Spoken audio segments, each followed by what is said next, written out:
أسمو وأجتاز السماء جلالا RK مشاعرہ media. حضرات علماء کرام،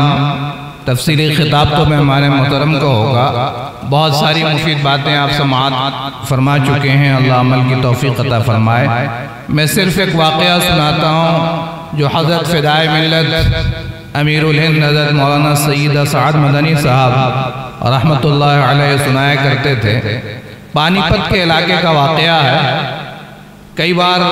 کئی مجموعوں میں سناتا ہوں، میں اپنی مسجد میں بھی سناتا رہتا ہوں کہ انگریزوں کا زمانہ تھا۔ اس وقت انگریز جو کوششیں کر رہے تھے اس میں سے ایک کوشش یہ بھی تھی کہ قرآن کریم کو کسی طرح سے ختم کر دیا جائے۔ جو پرنٹڈ قرآن کریم تھے، چھپے ہوئے تھے، ایک پانی پت کے علاقے کے ایک گاؤں میں، قصبے میں ایک پادری رہتا تھا، عیسائی عالم۔ وہ رات کو جب ہو جاتی تو نکلتا اور مسلمانوں کے گھروں پہ جاتا اور ان سے کہتا اگر تمہارے پاس قرآن کریم ہے تو مجھے دے دو اور منہ مانگی قیمت لے لو اس کی، کیونکہ شکل و صورت اس کی عالمانہ تھا، داڑھی بھی رکھے ہوا تھا اور جبہ قبہ پہنتا تھا۔ عیسائی پادری بھی اسی طرح سے رہتے ہیں، یہودی علماء بھی داڑھی رکھتے ہیں، تو لوگوں کی سمجھ میں نہیں آتا تھا اور جو پڑھے لکھے مسلمان نہیں ہوتے تھے تو دے دیتے تھے۔ وہ لے کے اس کو ایک بوری میں جمع کرتا تھا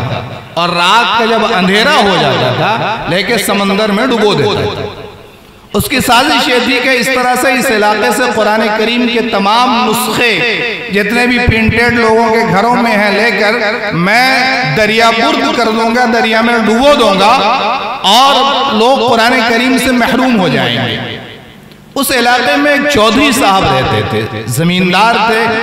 مسلمان تھے، لیکن چودھری ہونے کے ساتھ ساتھ ان کے اندر دینی غیرت و حمیت تھی اور اللہ نے حکمت و بصیرت، دانائی اور سمجھ بوجھ بھی عطا فرمائی تھی۔ جب انہیں اس واقعے کا پتہ چلا کسی طرح سے تو انہوں نے ایک دن اس عیسائی کی دعوت، عیسائی پادری کی، اور قریب میں مدرسہ چل رہا تھا تو مدرسے میں حفظ کرنے والے طلبہ کو بھی بلایا۔ بلانے کے بعد ان چودھری صاحب کو اتفاق سے قرآن کریم کئی مقامات سے یاد تھا، تو سب طلبہ کو کھانا کھلایا، اس عیسائی عالم کو، پادری اور راہب کو بھی کھانا کھلایا۔ کھلانے کے بعد اس نے ان چودھری صاحب نے یہ کیا کہ جو قرآن کے حفظ کرنے والے طلبہ تھے، جہاں سے چودھری صاحب کو قرآن کریم یاد تھا، انہوں نے جان بوجھ کر کے قرآن کریم کو غلط پڑھا بچوں کا امتحان لینے کے لیے۔ تو بچے مختلف قسم کے ہوتے ہیں، کوئی جری ہوتا ہے، باہمت ہوتا ہے، کوئی ذرا سا سہمنے والا، ڈرنے والا ہوتا ہے۔ اب اتنا بڑا مجمع تھا، کچھ طلبہ ہچکے، لیکن جو طلبہ باہمت تھے، جری تھے، جن کی یادداشت قرآن کی اچھی تھی، انہوں نے چودھری صاحب کو ٹوکا کہ آپ قرآن غلط پڑھ رہے ہیں، اس طرح سے نہیں، اس طرح صحیح ہے۔ تو کئی مقامات سے انہوں نے قرآن کو الگ الگ جگہ سے اس طرح سے غلط پڑھا اور طلبہ ان کو ٹوکتے رہے کہ حضرت نہیں، قرآن اس طرح جو پڑھ رہے ہیں آپ غلط ہے، صحیح یہ ہے۔ اس کے بعد انہوں نے ان پادری صاحب سے کہا مخاطب کر کے کہ حضرت آپ تمام قرآن کریم کے نسخے کو دنیا سے لے کر کے ختم کر دیں، جلا دیں، پانی میں ڈبو دیں، کوئی اور تدبیر کر لیں کہ جتنے پرنٹڈ نسخے ہیں دنیا میں ختم ہو جائیں، لیکن یہ جو قرآن بچوں کے سینوں میں محفوظ ہے آپ اس کو کس طرح سے ختم کریں گے؟ اس لیے مسلمانوں یہ مدارس کا دین ہے کہ قرآن کریم کی حفاظت کی ذمہ داری تو اللہ نے لی، لیکن اس کا ذریعہ اللہ نے ان حفاظ کرام کو بنایا کہ قرآن کے الفاظ کو انہوں نے محفوظ رکھا ہے۔ قرآن کا اسکرپچر جو ہے، قرآن کے الفاظ جو ہیں، قرآن کا ٹیکسٹ جو ہے، قرآن کا متن جو ہے، قرآن کے حروف اور نقوط جو ہیں، وہ جب تک سیف نہیں ہوں گے، محفوظ نہیں ہوں گے تو شریعت باقی نہیں رہ سکتی ہے۔ اس لیے کہ حدیث کی تشریح بھی یہ الفاظ کے ذریعے سے ہوگی، اور تمام مسائل جو استنباط اور ان کا استخراج کیا جاتا ہے، مسئلے نکالے اور سمجھے جاتے ہیں، جو ایکسپرٹس ہیں، جو اسپیشلسٹ ہیں، جو ماہرین ہیں، جو قرآن سے مسائل اخذ کرتے ہیں، یہ قرآن کے حروف و نقوش باقی رہیں گے، قرآن کے الفاظ باقی رہیں گے، تب جا کر کے وہ ساری شریعت باقی رہے گی۔ اس لیے یہ معمولی کام نہیں ہے، نبی کا ایک فرض منصبی بتایا گیا، یتلو علیہم آیات، کہ قرآن کی صرف تلاوت کرنا اور قرآن کے الفاظ کا سکھانا، یہ بھی نبی کی ذمہ داریوں میں سے ایک اہم ترین ذمہ داری تھی۔ اس لیے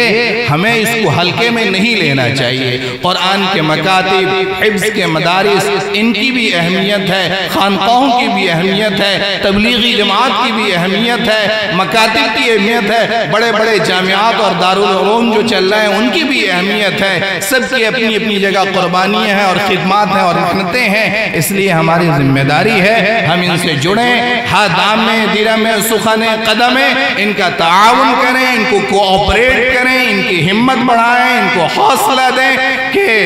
اس وقت جو سازشیں ہو رہی ہیں اور جو نیو ایجوکیشن پالیسی اس وقت نافذ کرنے کی ہندوستان میں تیاری ہو چکی ہے اور اس سیشن میں اس کا اعلان ہو چکا ہے 2023 سے، جس کا نفاذ بھی ہو جائے گا نئے ایجوکیشن سیشن سے، اس میں بالکل اس بات کی تیاری کر لی گئی ہے کہ آپ کے بچوں کو بھارتیتا کے نام پر مشرک بنا دیا جائے، آپ کے بچوں کو مرتد بنا دیا جائے، آپ کے بچوں کو کافر بنا دیا جائے۔ کریکولم بہت اچھا ہے، سیلیبس بہت اچھا ہے، ایکسپرٹس کا کہنا ہے کہ نصاب بھی اچھا ہے، نظام بھی اچھا ہے جو اس گورنمنٹ نے تیار کیا ہے، لیکن اہل ایمان کے لیے سب سے بڑی نقصان کی چیز میں ہے، اس سے ایمان کی روح نکال لی گئی ہے، توحید کی روح نکال لی گئی ہے، شرک اور کفر کی روح کو اس میں داخل فرما دیا گیا ہے، نیشنل کلچرزم کے نام پر، بھارتیتا کے نام پر، اور ہر بچے کے لیے 12 تک کی ایجوکیشن لازمی کر دی گئی ہے۔ اس لیے بچوں کے ایمان کو محفوظ رکھنا ہے، آئندہ نسلوں کو ایمان پہ باقی رکھنا ہے، تو آپ کو اپنی عمر کے لحاظ سے جڑنا پڑے گا، مکاتب سے بھی، مدارس سے بھی، خانقاہوں سے بھی، علماء سے بھی، دینی جماعتوں سے بھی، دینی جمعیتوں سے بھی۔ میرے دوستو، اللہ تعالیٰ کاش یہ بات ہمیں سمجھ میں آ جائے، اگر ہم نہیں سمجھیں گے آپ یقین کیجئے آئندہ 10 15 20 سال کے بعد آپ کی نسلیں مسلمان نہیں رہ سکیں گی، نہ سمجھو گے تو مٹ جاؤ گے ہندوستان والو، تمہاری داستان تک نہ ہوگی داستانوں میں، وما علینا الا البلاغ المبین۔